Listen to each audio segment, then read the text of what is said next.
Today I'm going to be using this anchor wood cutout that came from Dollar Tree, but I'm just going to set that aside for now. And I'm going to be mixing some epoxy together. There are a few different brands that I like. I like the Amazing Clear Cast. There's a Craft Smart brand. I've never had really a bad experience with any specific brand. And what you want to do is you just want to mix equal parts together. So there's 2 parts to the epoxy. I mix the equal parts into 1 cup. And you want to stir this based on the instructions that come with the epoxy that you choose.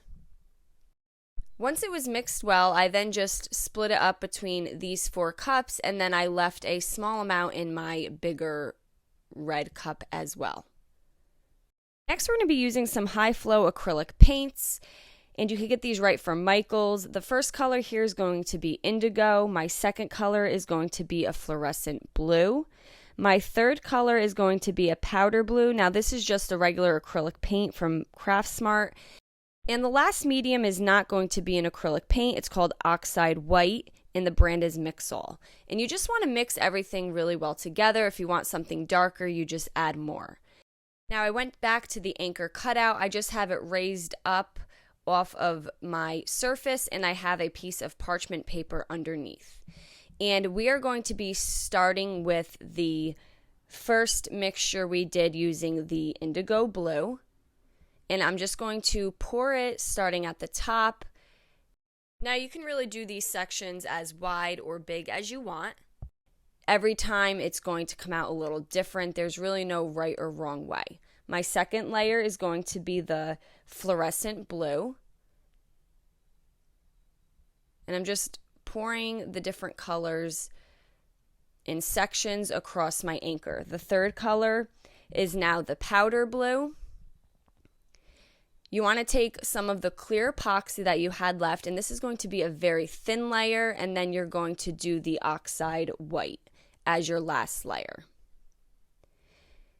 You could take a popsicle stick to move things around. You really do want these layers pretty thin. If it's too thick, it will not move around as well. Now you're going to take your heating gun or an embossing tool, and starting at the white, you're kind of just going to help push the white up into the other blue colors that we have.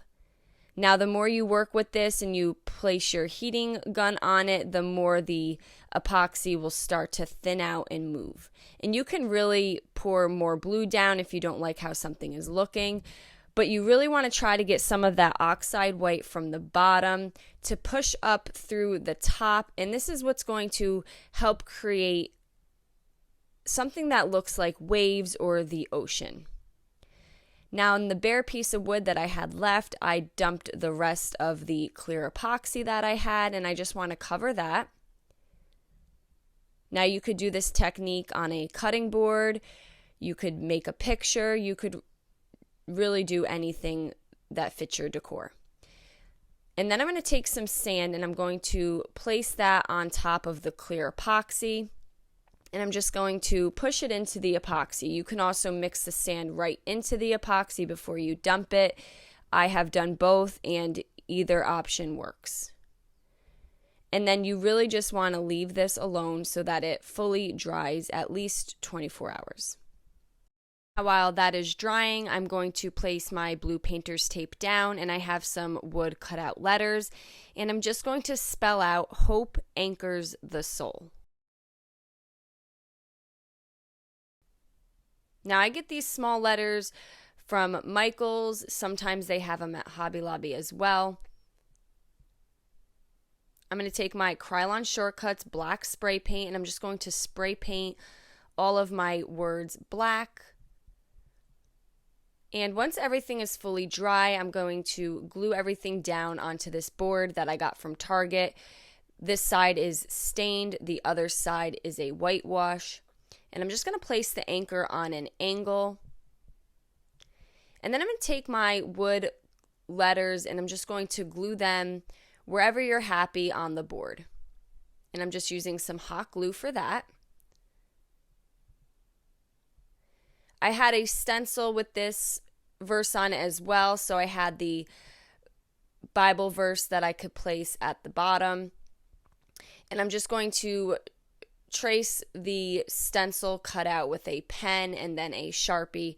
So that way we just have the Hebrews 6:19 on my board as well. If you have really neat handwriting, you could totally just freehand this.